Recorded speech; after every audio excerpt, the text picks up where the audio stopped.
Hey, we're here. This is it. We're This live. is it. We're doing happening. it. Hey, sorry. Woof, You okay? It's more, there's a lot of things on my plate. There's a lot of That's things. good. You need to eat more. Yeah, it's a lot of things. The interesting thing is there's enough on my plate that I'm probably not going to get to eat. That's always cool. That's fun. Yeah. Let's not talk about that though. Let's No. talk about fun things. Fun things? Yeah. I'm also a little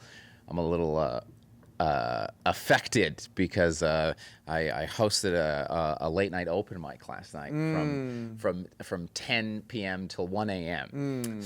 Yes, Right. yes, Yes. and I'm a little affected too. It was Yes. $4 whiskey night at my local. Yes. Yeah, yep. Comedy frequently pays in beer, so yeah. So Show didn't make much money, but you're cool with beer and whiskey, right? it's like, yes, I would have, whatever money I made, I probably would have blown being in this bar for 3 hours anyways. Yeah, that's generally how it goes. But it's not blowing money when it's fun memories that you can't remember.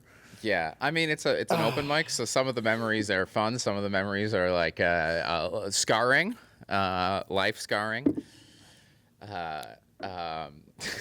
Yeah, I can only imagine. Yeah, there's an interesting, because unlike a lot of things, there's no qualifications to do comedy, right? It's not like you have to like be able to like at a music open mic, you need to functionally be able to play the guitar. At At least be a surprised. percent. You'd be surprised. A percent. You need to have strummed a guitar. You need to have held a guitar at least at some point. You need to be able Sure. to physically hold it. With Sure. comedy, you can wander in off the street as an escaped mental patient and just fire off a quick 4 minutes on Wow. the government stealing your teeth or whatever.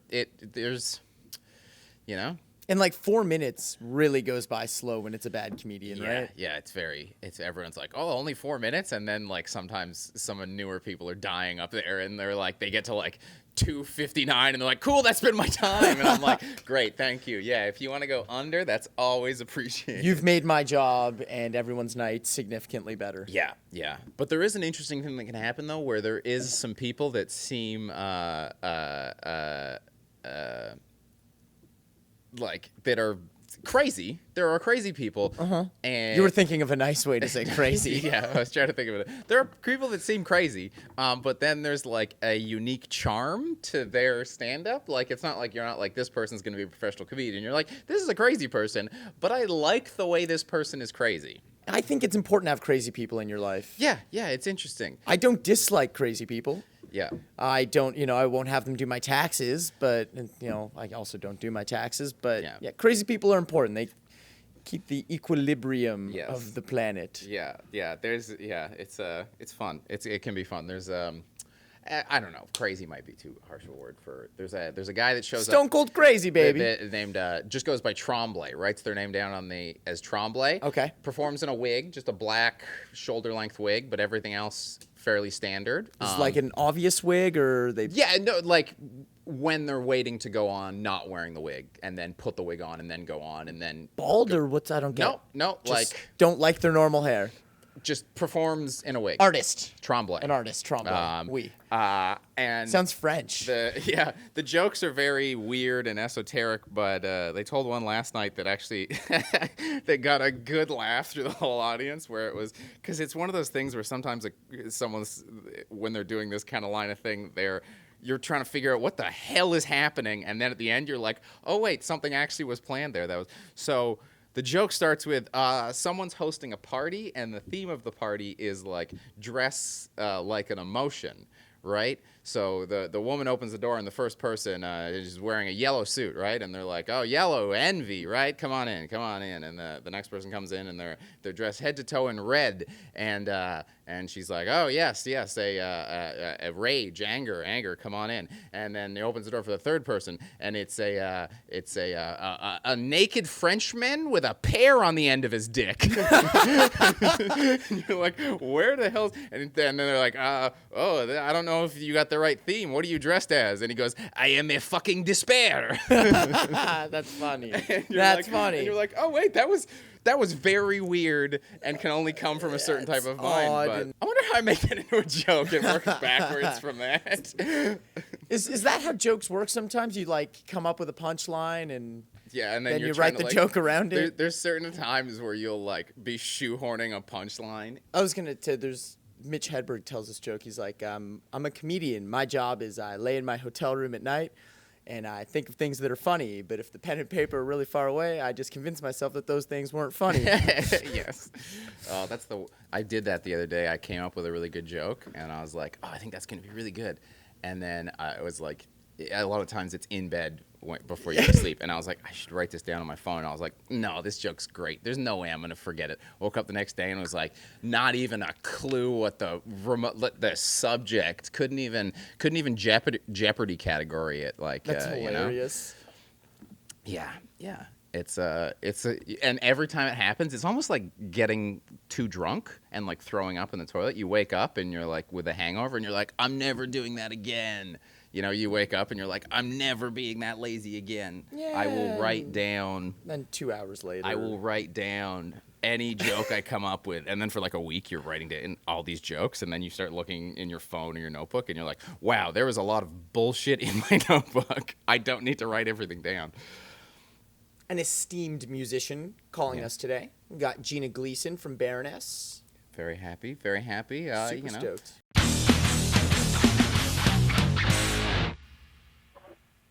Hello? Hey, Hey, Gina? Gina. Hey, what's up? Hey, sweet. Okay, you can hear us. I can hear you. Sweet. All right. Hey, thanks for coming and joining us on the Banger TV podcast. I'm Blayne. I've got DK here with me. This is Blayne. Oh my god, I'm a huge fan. Oh, really? Oh, shit. What? No. Oh my god. Yes, I am a huge fan. That's hey, well, the feeling's definitely mutual. We're excited to have you because you know, it's oh, sorry, you go ahead. I just said I'm stoked. Sorry. No, that's awesome. Really happy to have you. You know, it's kind of it's cool because you're going to give us a different perspective, because we've had a lot of senior metal musicians. You know, some of the people that started some of our favorite genres, and now we're getting to talk to someone who's kind of, you know, you just joined a prominent indie band, and you've just released a Celebrate record, and you're what, like 27? Yeah. Yes. So is this pretty fun right now? I like that Baroness is a prominent indie band. Are you guys not? No, I agree. I think that's awesome. Yeah. We like to keep it real here. Yeah. Like literally like indie band. Yeah. Right. So like, I mean, there's a kind of an interesting thing about you, like compared to a lot of other people. It seems like you've been successful at the thing that everyone says can't be done, which is you have pretty much been a guitarist as a job for what seems like most of your adult life. Yeah. She's kind of cool, and you know, something I'm really grateful to be able to do. So yeah, like it seems like the way you got your start is like the kind of reverse of how a lot of people end up kind of getting their start. Is you went from you know, like the Cirque du Soleil thing and playing with some kind of live with some large bands, to then joining a prominent indie band, as opposed to getting acclaim as a prominent indie band and then going on and doing all this stuff. Do you think that's like a thing people should consider more, where we're constantly told, oh, you know, arts aren't a job, you're not going to be able to make it, but you've seen to have done it really well? Do you have any inspiration, words of wisdom, anything like that? Thanks, man. I feel like I feel like I just was playing in bands and just like never stopped, and just like I like to think maybe just kind of kept like an open mind to like things that were, you know, kind of outside the realm of my comfort zone, or like things that I was like maybe more familiar with. But yeah, I played like drums in like a punk band, and like played in a couple thrash bands, like had a like black metal band in college and stuff like that. Like toured in bands before I did Cirque. Was just like constantly like touring and playing, and like whoever needs a guitar player, I was like, yeah, I want to do that, you know. And yeah, I was working at Guitar Center, and a friend sent me like this thing that was like, Cirque du Soleil needs a female guitar player or whatever. And my buddy was like, oh, you won't audition for that. Like, you definitely won't do that. I was like, oh, I'll do it. I'll check it out. You know. And I did, and then, yeah, they were like, do you want to do this? It's 484 shows a year. Oh my God. Is that something like you want to check out? And I was like, yeah, sure. So, did that for a few years, and, along the way, tried to have different bands and tried to keep touring, but with that type of, like, schedule, Yeah. it's, like, really, really difficult to, like, find time to tour and do stuff like that. And so when I met John, I had kind of already been doing the, like, Cirque thing for a couple of years. It was, like, definitely feeling really stagnant, just, like, as an artist, as a musician.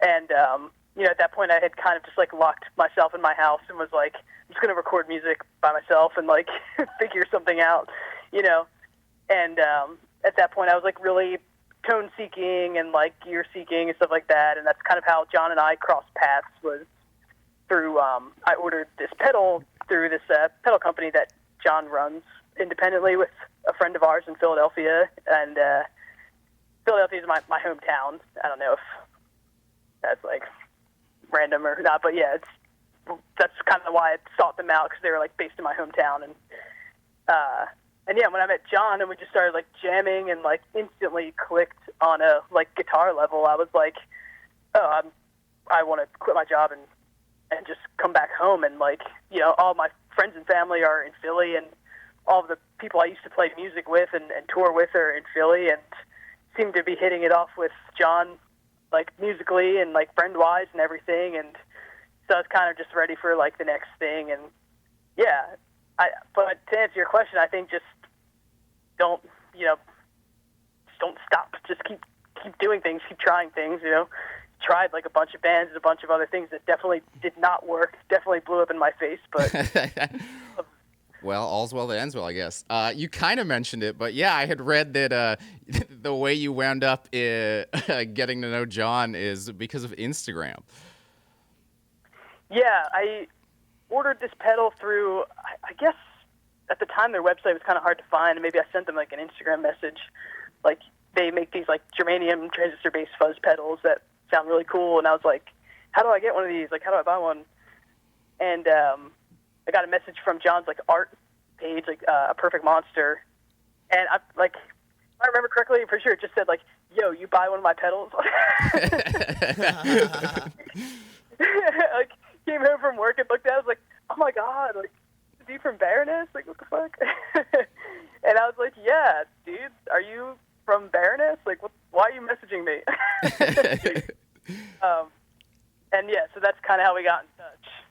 That's great. I mean, it's funny because you do hear sometimes, about, like, the dangers of social media and the effect it's having on people and stuff. But you do then get these awesome success stories where it's like, hey, I just used it in a way that didn't use me, and then something good came out of it.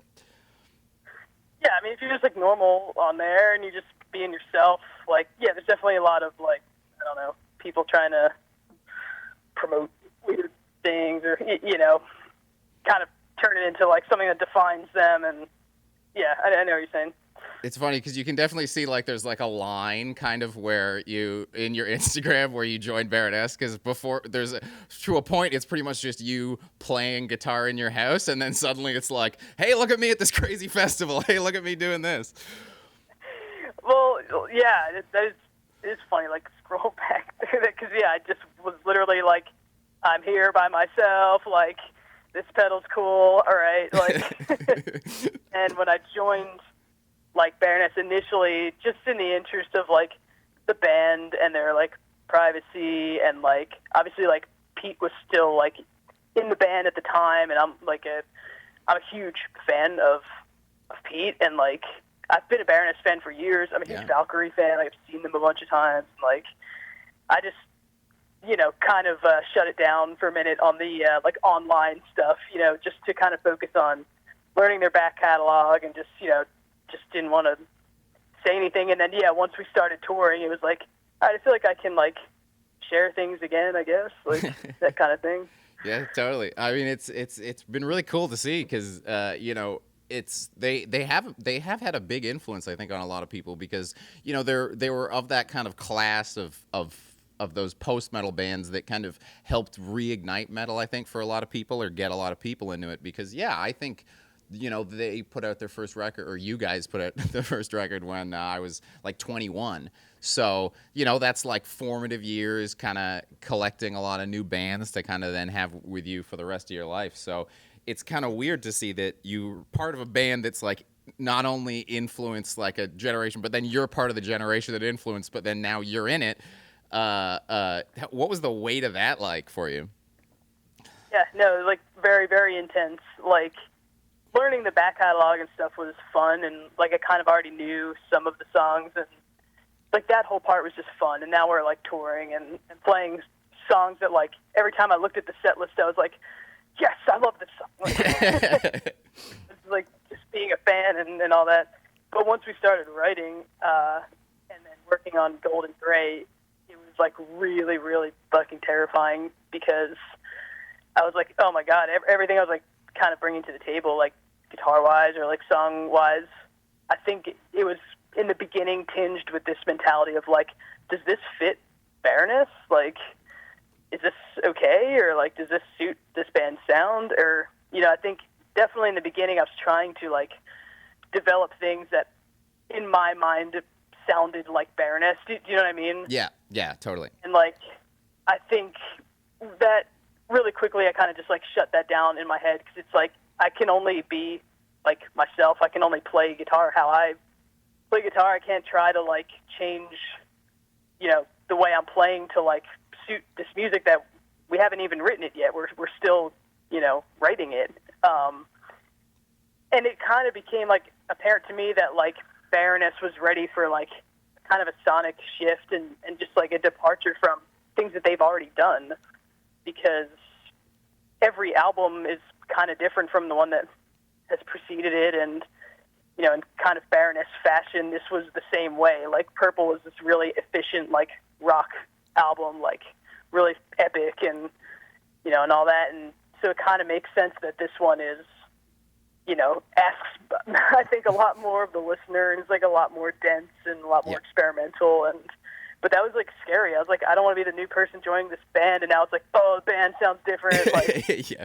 It's like, but I think the four of us just really had an open mind and just let one another create. And we just worked together to develop something that we believed in. Well, the sound of the new record is awesome, and as you know, the fan base, your existing fans and new fans, tons of critical acclaim. Banger gave it 4 out of 5 skulls. We were super stoked on Gold and Gray. That's awesome. But I wanna talk to you about the live performance element, because a lot of what going to see a metal band and performing live is about the spontaneity and the energy and kind of anything goes and giving it your all, versus you came from such a different place with Cirque. Like, I imagine the playing experience is vastly different. You got to be so aware of everything around you when you're doing Cirque. Can you maybe give me some insight on, what that kind of experience is like versus rocking for 20,000 people, in an open air setting? Yeah, I'm like playing at Cirque was like way different because it's like 2 shows a day. The particular production that I worked on, like there wasn't a full band, so it was like I was like playing live with like a fractal axe effects over like existing tracks, and like that's not a PV. Like all my like tone, like any like pedal changes or like patch changes were all like MIDI triggered with like the show's like time code, like it's like really like just like no room for anything to be like shit. different. Yeah. And from like a safety perspective, like or like flying through the air at you, and like my guitar shot fire once in the show. Like it was really like if you if you're losing yourself in the music, you are like kind of at risk for like something weird happening. Yeah, like after like so long of doing that, it's like, oh man, I think this is making me hate like playing guitar. And so like joining Baroness, I think initially there was definitely an element of like I don't want to mess up, I don't want to suck, like so there was that nervous energy. I think only more recently, like since our last tour that we just finished with Deaf Heaven, I think that was the first tour. I was like, I feel totally comfortable. Like, we've completed the album. We've all really, like, bonded through the, like, writing and recording process. And, like, I think that really, like, solidified for me. Like, I feel like I'm a part of this now, and I can just be myself. And so, like, I feel like now I can just, like, kind of lose myself and you know, check out and go to that other place that musicians, we tend to go to when we're playing, you know. Yeah, that's like the coolest. That's my favorite place to be in the world, is when you can just like switch into autopilot and just like be an insane person and enjoy playing live. That is like Totally. Anyone who's never done it, you don't know what you're missing. There are no drugs that can describe that amazing kind of feeling. That is the coolest shit ever. Hell yeah, I agree. Hell yeah. I want to ask you, you did a King Diamond tribute band. Are you an Andy LaRocque or a Hank Sherman? I love Andy LaRocque. Hell yeah. So was it mostly like King Diamond stuff that you were doing, or was it Merciful Fate stuff as well? Man, we I think at first we were like, let's do all of Abigail, like that'll be sick, and like we can have like one of our friends like give birth or something like that. Like, so yeah, initially we just did like Abigail, but then we started like adding in Merciful Fate stuff. Like Red's like one of my all-time favorite bands, so Hell yeah. that was fun. That's awesome. We were babies there. Like half the band, we were like in high school doing that. That's wild. Like when did you start playing guitar? Just like I watch your Instagram videos, and I'm a guitar player, and it just kind of blows my mind your skill level. Like you were doing all this stuff so long ago. It seems like, do you have formal training, or when did you start grinding? I think I was like 13 or 14, and my dad had like a guitar laying around the house and this like VHS tape of dude with a handlebar mustache, like, here's how to play the blues. Like I have to learn this. Paul Gilbert's Terrifying Guitar Trip type stuff. Totally. Fast Hand Finger Wizard Masterclass. Yeah. Yeah. But yeah, I don't even know what it was called. But like shortly after that, I have an older brother, and he's like, "Hey, here's Pantera," and I was like, "Oh, I see." But yeah, I think I was just early teens. That's you got to have that big brother influence. Like this is what down-tuned guitars sound like. This is a blast beat. Yeah, totally. Hell yeah. What about Philly? Like did the Philly's known for a lot of stuff. It's got strong culture on all fronts. Was there like a big musical force that you felt in the city, or was your musical inspiration from elsewhere? I don't know. I think just playing out in the city and just making friends and starting bands. Like Philly's really like cool with that community of like this person's got a band, like they need to fill in. It's just really like the tight community of musicians, and like especially like Philly's a big metal city, you know. Yeah. So you can definitely feel that influence. Just even the culture of Philly is just kind of like gross and yeah, right. Yeah. It's like I've been to Philly a couple times, and it's always like this city's really shitty, and it's the best because of it. Like the amount of stuff you guys produce in terms of like cool stuff. It's not like it's like, oh, we have a great sports team. It's like we have great metal. We're a world destination for skateboarding. One of the best sitcoms on television is from our city. Totally. Yeah, is there what's like something about Philly that you think like causes all of this kind of cool but like cool counterculture stuff to come from there? It's just like, yeah, I think just the culture of Philly is not, you know, not to sound like cliche or whatever, but it is really just this like tough, like keeping it fucking real culture. And I think just like punk and metal like resonates with that, and like people relate to it, and it's like a city of like fucking hardworking people, you know. And yeah, just my experience growing up, like my grandpa's dad and brother are all like sheet metal workers, like welder sheet metal workers, and yeah, I don't know, it's just like was part of growing up. Like everyone's working hard, and like we're always listening to metal, and I don't know, that community just kind of bonds over that mentality of like sticking together and working hard, and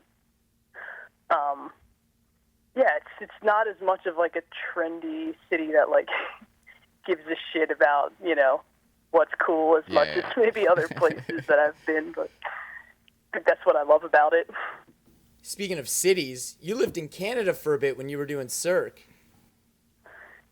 I did, yeah. I lived in Montreal for, like, probably the worst time you could live in Montreal. It was, like, from October to February or something. Oh, my God. I'm so sorry.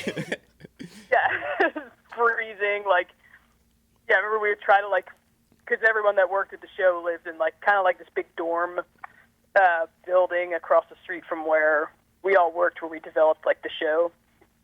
Which was kind of like Circus NASA. It was just like this giant gymnasium of like trampolines and shit. But yeah, we would try to walk to get beer, and like everyone's snot would be frozen by the time we walked back to our like apartment thing. Like, I'm sure everyone kept telling you how beautiful it is in the summer, though. Like there's festivals and like it's like beautiful. It's so true. It's one of the most beautiful places in Canada, and it's so much fun in the summer. Yeah. Yeah. Like, we played Heavy MTL, like, I guess last year. I was like, this is amazing. Like, it's beautiful. Yeah, that festival's awesome, right on the water. Fun random fact, when I worked at Cirque and when I was in Montreal, they were like, we have this guy that we know who, like, plays guitar. He's, like, a local guitar teacher, so... Like, we thought it'd be good. He could come in and, like, while all the, like, athletic people are, like, training, we thought, like, you could train with this dude that's, like, our teacher. I was like, yeah, that sounds awesome. And in walks Dan Mongrain from Voivod. Voivod and Martyr. That's so rad. Dude. Oh, my God. He's like the nicest dude ever. I played a show with Voivod like less than a month ago, and it was really cool to meet all them, but I was just nerding out with Dan Mongrain because I love his other band, Martyr, so much. Martyr, yeah. Dude, he is such a fucking good guitar player, and he plays all those weird custom guitars. It's awesome. He's so fucking good, and he's like so sweet and nice, and like he's like the best teacher. Like, man, you got lessons from Dan Mongrain. I'm super jealous. No, and it was like by accident. They were like, "Oh, this guy is like local," and like. That's funny because it does seem like a very like you could see, it was an accident, but it also could with Cirque du Soleil. You know, they have these fucking crazy. If they've turned circus into a science, and then they just science down your guitar and found like the perfect person in Montreal that you'd actually want to hang out with. Totally. Yeah, I literally couldn't think of a better guitar teacher. He has technicality, he's got speed, and he's proggy as fuck. Yeah, he is. That's awesome. Did you so while you were doing the guitar stuff, did you dick around with any crazy Cirque equipment? Was there any like crossover of like you going and trying to do some flips, or someone flipping over and trying to learn to play guitar from you at all? Dude, there was like when I think my first day that I got there, that I like walked in and was like, "Hey, I'm Gina," and they're like, "Oh, cool, you play guitar. Like, what else can you do?" I was like, "Nothing." And they were like, "Well, stand in this thing," and it was this like steel ring that had like snowboard foot like bindings, almost. Yeah. Just like weird straps to put your like feet in, and there was like two handles to like hold on to. And they're like, "We're thinking that you would like play a guitar solo, and then the guitar would shoot fire, and then you would step into this, and then we would like wheel you off of the stage." Oh yeah, sounds reasonable. So like tried that for a couple days. It was like I really can't. I saw videos of that guitar they had you playing. That thing looked crazy. The big gold thing. It was something. Yeah, like it shoots fire out of the headstock and shit. That was wild. It's funny to think that like people would be like, "Oh, Cirque du Soleil, that's not really metal," but you probably got the closest to like playing in like 80s era Motley Crue anyone's gonna get anymore by playing in Cirque du Soleil. Fire guitars, spinning rings. Like, she's from Philly. It's Cinderella, not Motley Crue. Sorry. No, I remember like saying a picture like back home. Like, I think I have to wear this. Like my older brother was like, "You look like C-3PO." That's awesome. Thanks. That's rad. Just a total random question. I thought it was very funny because I'm a comedian. I'm a big comedy guy, obviously. And when looking at your Instagram profile, you have a crap load of credits to list about all the impressive things you've done, but your Instagram just says O'Doyle rules. Yeah. So Billy Madison, obviously a very important movie in my growing up. So is like comedy a big thing for you as well? If that's your only thing you're saying? I just thought it was funny. Hey, that's perfect. It is very funny. I think too, like sometimes when I'm like looking at like if I'm interested in people, I like stalking people on Instagram, like I'm gonna follow them or whatever. And like every time I see the like laundry list of like what people are up to, I'm like, I just like when you're like a person, like. Yeah, totally. Yeah, that's great. I mean, there's definitely awesome. Yeah, just a nice little kind of punk fuck you just tossed in there. I guess hey, that's that Philly mentality, right? Hey, hell yeah. Speaking of laundry lists, everyone you've done sessions with, it's like kind of crazy. The one that's the most exciting for me, I think, is John Anderson though. That's pretty fucking rad. Like what is not I couldn't find a ton of info on the World Wide Web about what you did. You want to tell me a little bit about that? Because like Yes is one of my favorite bands. Yeah, I'm a huge Yes fan too. It's a big point of contention in Baroness because like Sebastian and I love Yes.